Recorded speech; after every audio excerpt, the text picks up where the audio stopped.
അപ്പോൾ നിങ്ങൾ മനസ്സിലാക്കേണ്ട കാര്യം എന്ന് വെച്ച് കഴിഞ്ഞാൽ എൻ്റെ ഈ ഷോ ഇങ്ങനെയാണെന്ന് പറഞ്ഞ് ചെയ്തിട്ട് പോലും ഷോ കഴിയുമ്പോൾ മിനിമം ഒരു 10-20 ആളുകളെങ്കിലും പുറകിൽ അവരുടെ മാനസിക പ്രശ്നങ്ങൾ പറയാൻ വരും.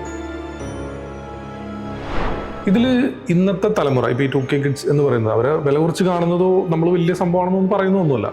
പക്ഷെ അവരിൽ വളരെ വലിയൊരു ശതമാനത്തിന് ഇപ്പോഴും ഈ പറഞ്ഞ ഗോസ്റ്റ് പോലെയുള്ള അല്ലെങ്കിൽ അങ്ങനെ പ്രചരിക്കുന്ന വീഡിയോകൾ, ഓജോ ബോർഡ്, അങ്ങനെ പാരാനോർമൽ അങ്ങനെയുള്ള കാര്യങ്ങളുണ്ടല്ല, ഇതിൽ അഡിക്ഷൻ ഉള്ള ആളുകളുണ്ട്.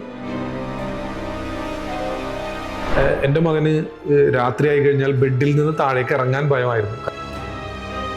ഒരു പ്രശ്നമോ ഒരു അത്ഭുത സംഭവങ്ങൾ നടക്കുമ്പോൾ കമന്റിൽ വരും, ഫാസിൽ ട്രിക്സുമായിട്ട് ബന്ധപ്പെടും, ഇതിന്റെ യാഥാർത്ഥ്യം കൊണ്ടെന്ന് ഇഷ്ടം ഇപ്പോഴും ഉണ്ട്. അത് മിറാക്കിൾ ബസ്റ്റിംഗ് ആണ്. അതായത് അത്ഭുത സിദ്ധി കാണിക്കുന്ന ആളുകളെ നമ്മൾ അതിപ്പോഴും നമ്മൾ പൊളിച്ചെടുക്കും.